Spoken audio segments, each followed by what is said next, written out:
Oh, you mean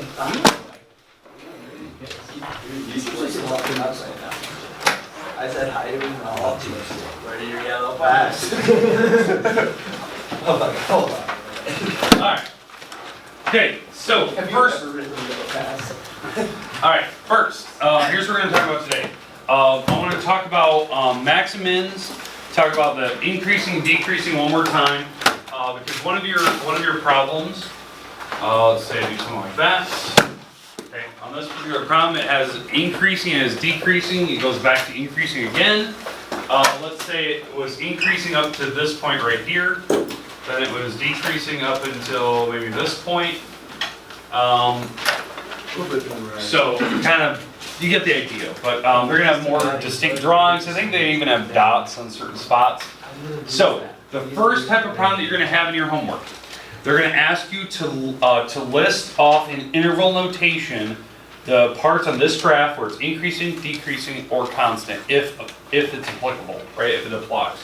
So on this particular problem, if we're going to talk about increasing, again, this is from left to right. That's what really gets people too, is going left to right. I know this arrow is pointing down, but literally as I go from left to right, it is actually climbing this way. Does that make sense? Like it is actually going up to the right.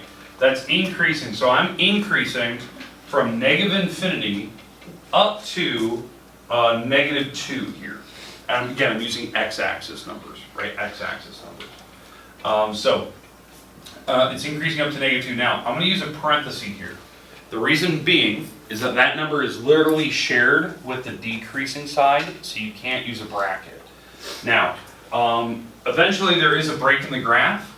So there is a break where it's decreasing for a little while, it's going down, and then it starts increasing again over here. So that means at, what is that, number 3? The number 3, and again, notice I used a parenthesis because the 3 is shared between decreasing and increasing sides, so I used a parenthesis, and it's going towards positive infinity. I'm not using y numbers, I'm using x's as I go from left to right. Does that make sense how it's increasing? There's 2 sections. I do a union where I add them together. Okay. All right. Now, let's go to the next one. Decreasing. So I'm decreasing. This thing is going down over one particular section. It is decreasing right here.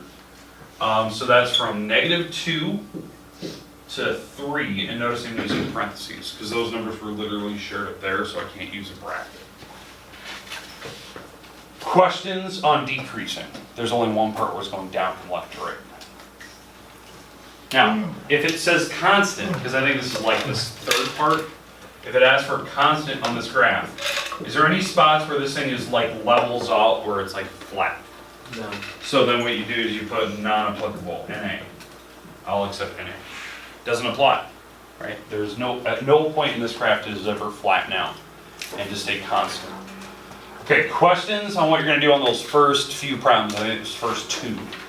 They give you a graph, you do all that stuff. Question? Do you ever like jam out with this speaker, or is it just here for like show? Yeah, I turn it on every now and then. We should play some soft music while we're doing homework. Okay. We'll do that today. Just a little something. Okay. It is kind of loud, so I'll turn it back. It's deceivingly loud. All right. That's JBL, those are good. All right. Questions on the increasing, decreasing thing. Okay, now, the second type of problem you're going to have, it basically uses the same type of picture. Let me get rid of all this stuff, all these like arrows. Okay, the second type of problem, they're going to give you a graph, and they're going to ask you like 5 or 6 questions about the graph, like interpreting. Like, for instance, does this graph have an absolute, or what they call a global maximum? Does it have the highest point on this graph? No. No, right? There's an arrow, correct? It's going up. So there is literally no global max. This thing's pointing towards positive infinity. There's not a number that's associated with it. Is there a global minimum to this graph? No.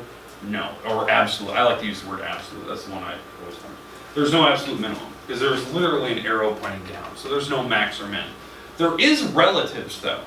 A relative max and min, or what they call a local max or min. That's according to calc textbooks. Locals are where you could have hills and valleys. Even though they're not the tallest or lowest point in the entire graph, there is like a peak and a valley at some point.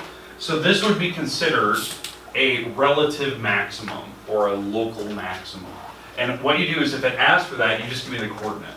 That's a relative max at -2, 3. Now, if you want to say the max at 3, that's fine. You know, I understand you're telling me like the peak number it's hitting. Or if it asks for a relative minimum, you can tell me this is 3, 2, or just say the minimum's at 2, that type of thing. I prefer the coordinate. I think that makes more sense to people when you give a coordinate to something. All right, does that make sense for max and min? Relatives, anyway.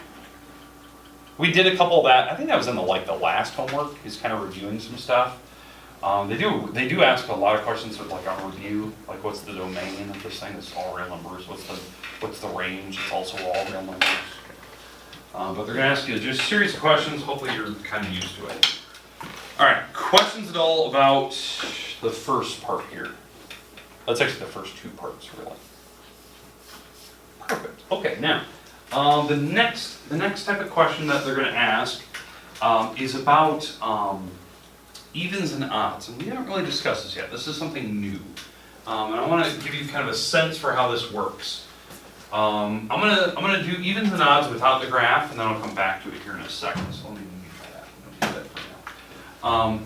Evens and odds, and it's based on what they call symmetry of a function. Symmetry. Symmetry is like a balance, right? The human brain is like made for symmetry, right? We always want to find organization and chaos.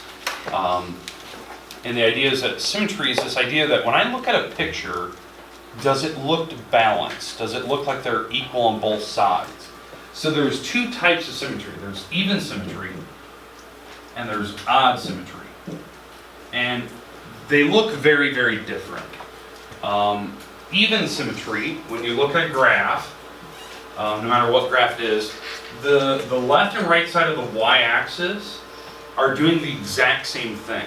So maybe this side over here goes like one of these, right? It kind of goes up and down and over.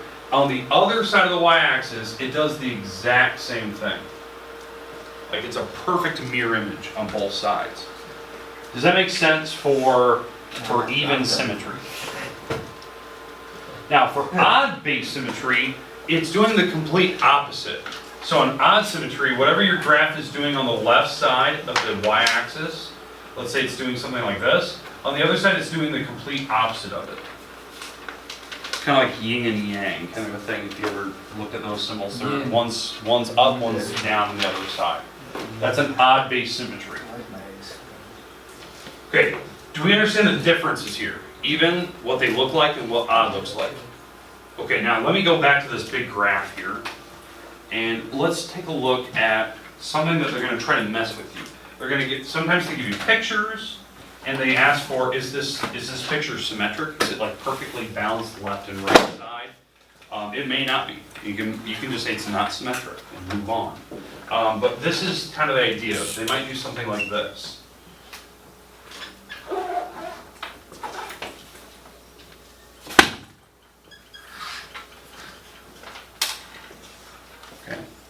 From the left to right side, are they perfectly balanced?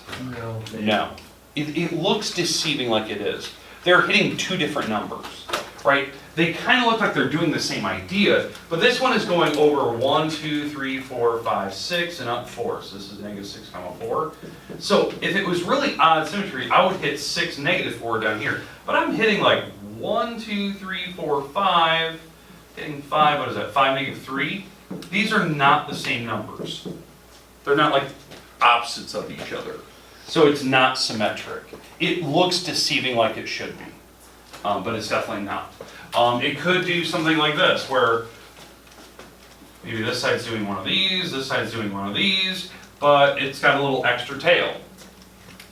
This makes it not symmetric, because the other side doesn't have that. They gotta be perfectly balanced left to right side. Okay, does that make sense for evens and odds? Now, here's the thing. Graphs are easy. Like if I looked at that picture, I can tell you if it's even or odd just right in the first second. The problem is when they don't give you a graph. When this graph isn't provided, and they still ask the same question. Now, I'm not going to ask you to go draw it. I'm not going to do that. there is a shortcut to figure out if it's even or odd symmetry. So let me give you an example here. And then I'm going to show you my ultimate shortcut for this.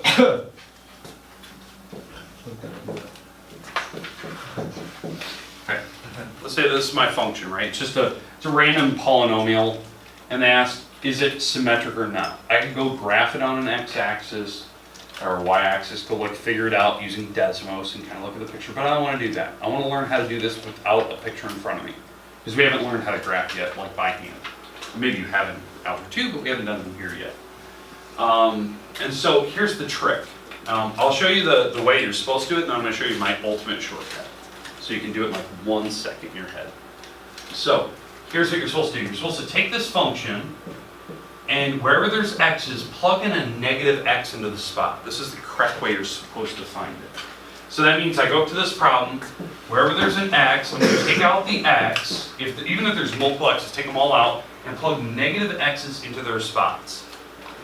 All of them. So if there's more than one x, put negative x's in everything, put parentheses around it.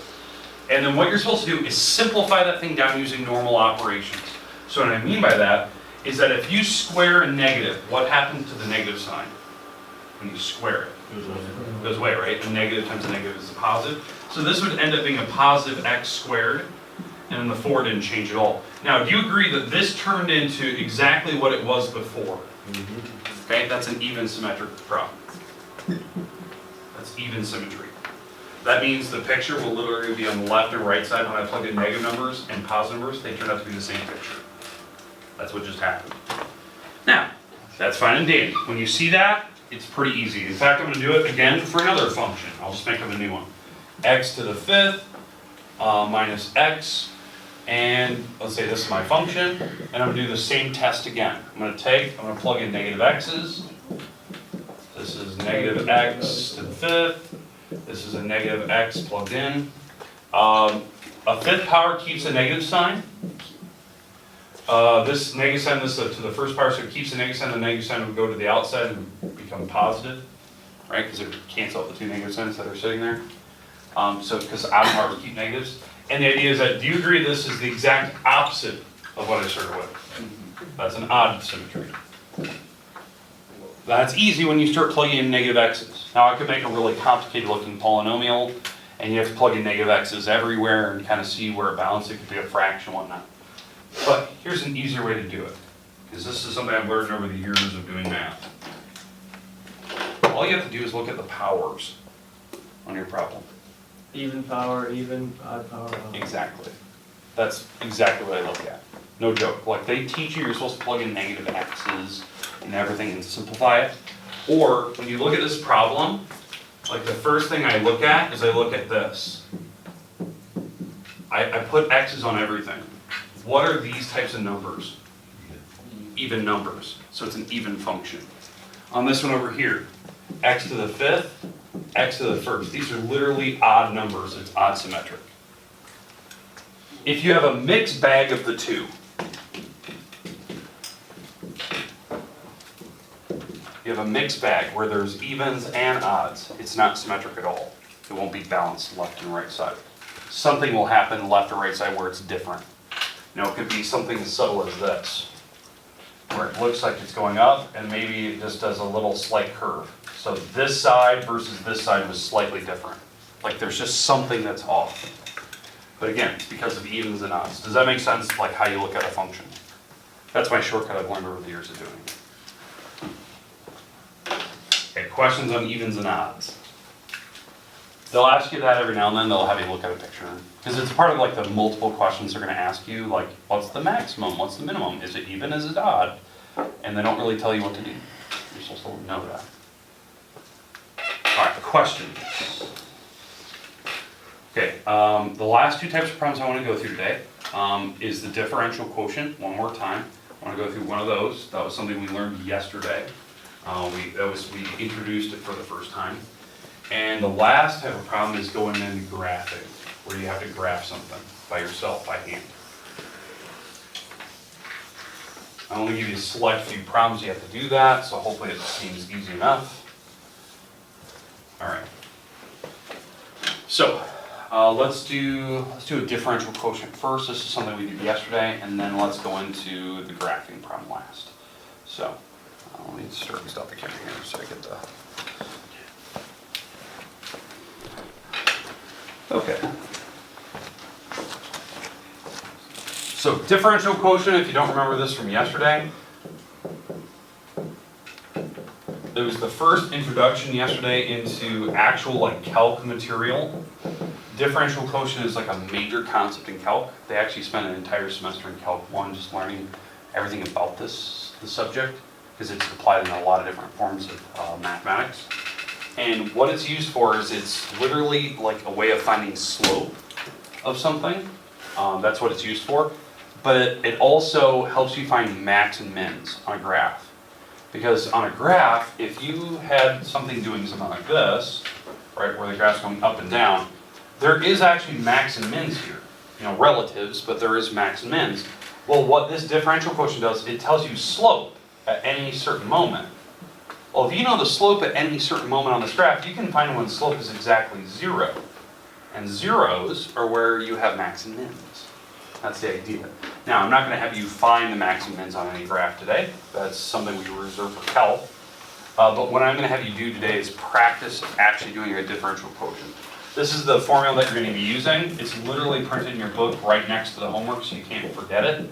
On a test day, I have this printed on the test itself. It's in the instructions, so you know the formula you're supposed to be using. So there's no way you can possibly forget it. And what you're supposed to do is actually calculate the differential quotient for any type of function. So let's say I was doing something like this. X squared plus 2x minus 3. Let's say this is my function. And I want to do the differential quotient for it. So I have to take that function and plug it into this mess and simplify it. That's all I have to do. Okay, so let's walk through that.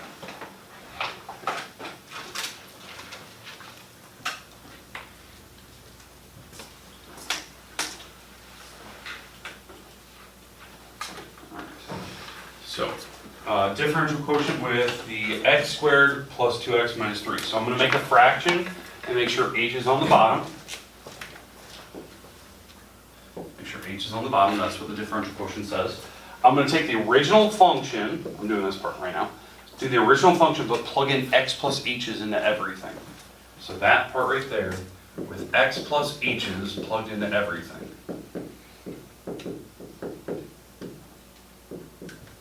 Does that make sense how I plugged x plus h into the original function? This is my original function, x plus h plugged into everything. Now, the next part, I have to subtract the original function. So I have to subtract, so I put a negative sign. I'm going to put a parenthesis and subtract what the original thing was. It was x squared plus 2x minus 3.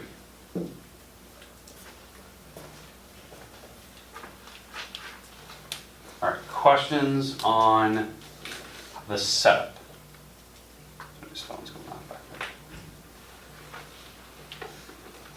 there. Okay, we're good? Okay, that's the setup. Now, to do the math here, because this is something I'm going to require you to do.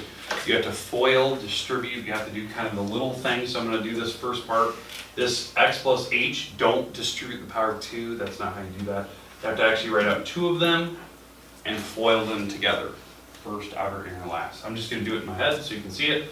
So here's what I'm doing, just so you know. Okay, x times x times h, x times h, and then h times h. So that is this part right here, FOIL, first, outer, last. There it is. Next part, distribute the power of 2. So I have 2x plus 2h. I have the minus 3.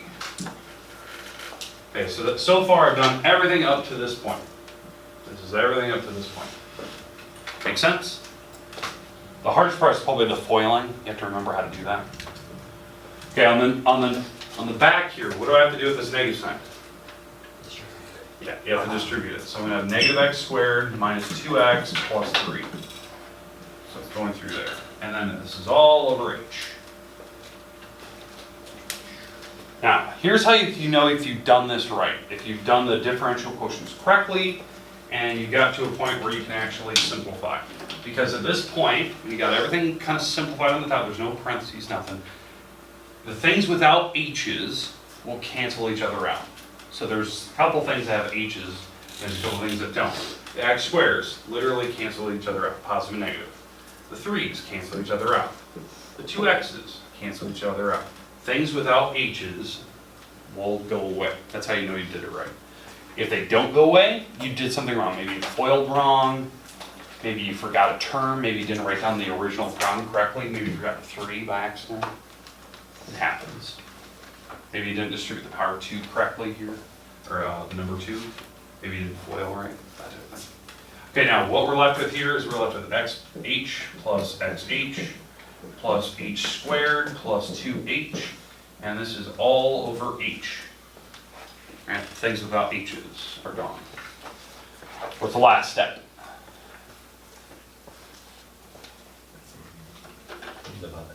What? Cancel out all h. Yes, divide everything by h. You can divide every item by h separately. This can go to everything. That's a rule of division. It's called the law of division. You can divide everything by h. So I'm getting x, an h, and a 2. And there's my answer. That's what I'm looking for. Now, obviously, in calc, we would go further and learn how to use that. Now, like, what is that telling me? How do I figure out a max and min from it? That type of thing. That's coming up later. We might venture into that in like chapter 2. But for right now, I just want you getting used to like the setup. How do you even do it in the first place? Okay, questions? This is chapter 1. Kind of scary. That's really one of the big things we talk about this year is that thing. Okay, questions with it? This just takes practice. Like, it seriously, you just need to do a couple of them to figure out, like, okay, this is how I do it. All right, last type of problem. This is the absolute last problem. Then you have time to work on your homework today. Do whatever you need to. Does anyone still need that problem then? Yeah. Okay. Let me know when you got a copy. I got one last problem that I want to cover.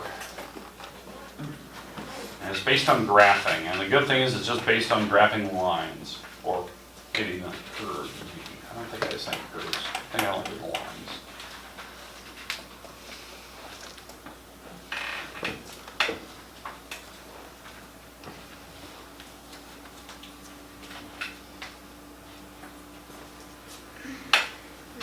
Good. Okay, anyone else do that? Alright, okay, let's do the last problem here. And get some time to work on homework we do later this week. We're going to have 2 assignments this week. This will be one of them. The other one will be a very short assignment where we do it in class together. You just turn it in. So it's coming up later this week because I want to talk about graphing and whatnot. Where are we at? Oh, there we go. Okay. All right, last one here today. This is the last problem. Hopefully this will make sense to you how to do it. All right. 2x less than -3. Number 4 from the x that is less than 1, greater than -1, and x minus 2 for any x, let's see, greater than 4. All right, what you're looking at here is called a piecewise function. Okay. All right, now, why I'm bringing this one up? It's one of those things, like, it's kind of based on when we were doing the, like, continuous, discontinuous kind of thing, and talking about, you know, where functions are, like, where domain is, everything. I know that in Algebra 2 they beat this to death. I understand that. I don't do that. I'm going to teach you the easiest way that I've learned how to do this. It's the way that I just do it.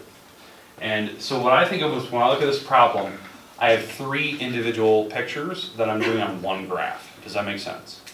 And you're only doing it over a small period of this graph, like a small like part of it. So like there'll be 3 individual pictures. Picture 1, picture 2, picture 3. Okay, so I'm going to do them individually, and they're kind of giving me the idea. They're giving me a domain. These are the domain where I can draw it over. So it's kind of like, these are the only x's you can use for that graph. And when I do this, I plug them in and I use like open circles or closed circles. If you pay attention, this will be the easiest way, and if you see it once, you'll pretty much know how to do it from then on. Okay, on this one, okay, this is gonna be my first graph. Okay, it's gonna be the 2x graph. What you have to look at over here is what is the numbers I can plug into it? What is this actually telling me? What numbers can I plug in? Any number smaller than 3. Any number smaller than 3. I'm going to plug in -3 first. I know it says I can't use it. I have to be strictly less than -3. But I will always plug in this number in. And what I'll make sure of is since there's no bar underneath it, I'm just going to make it an open circle, if that makes any sense. Okay? So if I plug in -3 in here, what's -3 times 2? What, -6? So the first thing I did is I plugged in a -3 and it spit out a -6. Does that make sense? So I'm going to go find -3, -6, 1, 2, 3, 4, 5, 6. And I'm going to put an open circle there. Why it's open circle? It's not included. It's supposed to be strictly less than. So this dot is like an open circle there. Now, all I need to do is plug in one more number. Just one. That's all I need to do. Because I always have to plug in 2. Because these are lines, by the way. Alright, so what's a number that's also less than -3? -4. Okay, we're going to plug in -4 now. So -4 times 2. -8. Okay, so now, since I'm strictly less than -3, I can put a solid dot here. So I am going to be less than -3 and I can include this number. So -4, -8. I'm going to put a dot there. And I'm strictly going this way. I can be all the numbers less than -3, so I can plug in all those numbers and I put an arrow on. Does that make sense? What I just did there. So it's going all the numbers, it's going that direction. How I know that? This is a linear equation. It is going to follow those same numbers over and over and over and over and over. So I always plug in the first number you see, and any numbers less than that, I can plug in more, but then I just draw the line. It's going strictly less than -3. So it's going to the left. So this, it definitely stopped. Now the second graph. For all the x's that are between 1 and -1, my answer is always 4. So I have at least 2 numbers I need to plug in. I'm going to plug in 4, sure, I'm going to plug in the 1, and I'm going to plug in the -1. Those are the 2 numbers I have to use. And they're going to be open circles each, because I can't include them. Now, when I plug in a 1, what's my answer every time? 4. When I plug in a -1, what's my answer every time? Just 4. It's 4 no matter what. So that means at 1, my answer was 4, open circle. At -1, my answer was 4, open circle. And it was all the numbers in between. My answer was constant at that moment. It was 4 every single time from 1 to -1. Open How circles. is 4 times -1 not negative? You're not plugging a -1 in. Like there's no x's, right? I'm not actually plugging a number in. It's just saying that between here, my answers are always 4, no matter what. If it was a 4x, yeah, then you take 4 times the -1. It's just saying my answers always are 4. It's a constant. That makes sense. Yeah, that's a common thing that people think, oh, I'm going to take it times -1. There's no x's to plug in. Just your answer will always be 4. The last one.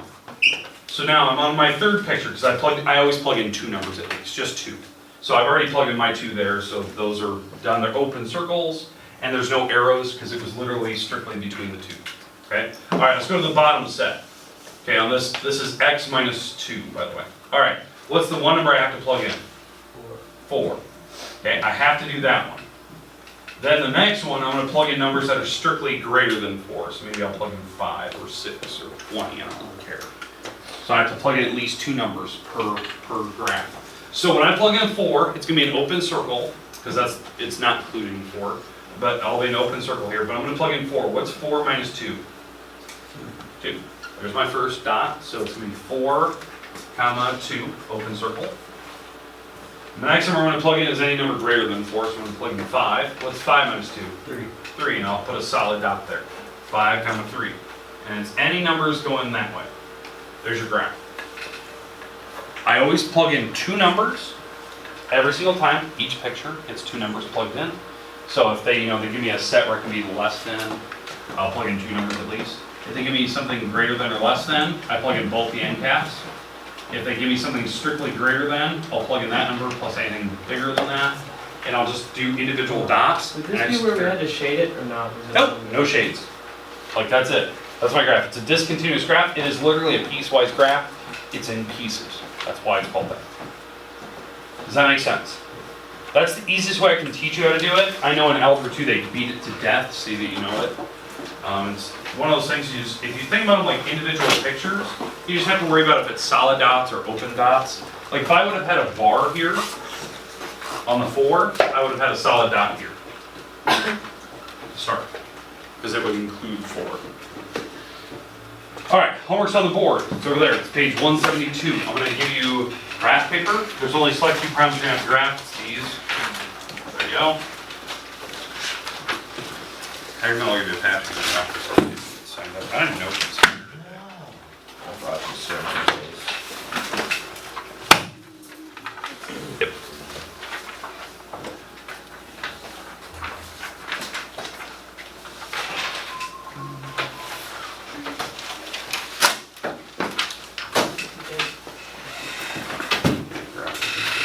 Is that new or is that? Okay. I don't know. Okay, hey, be careful with that. We have people that, you know, recently killing a kid on my watch today. So, You did an awesome one, so whatever.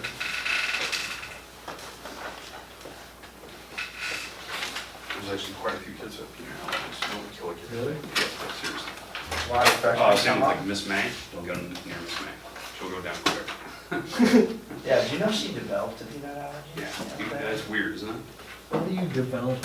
Don't know, it just grows over time. It's like you can be intolerant to milk at some point in your life. It happens to get older. Weird. Maybe it's because the species cat. Wait. Breedy cat. Breeding. There you go. I was gonna say cat. No, because I read everything. There it is.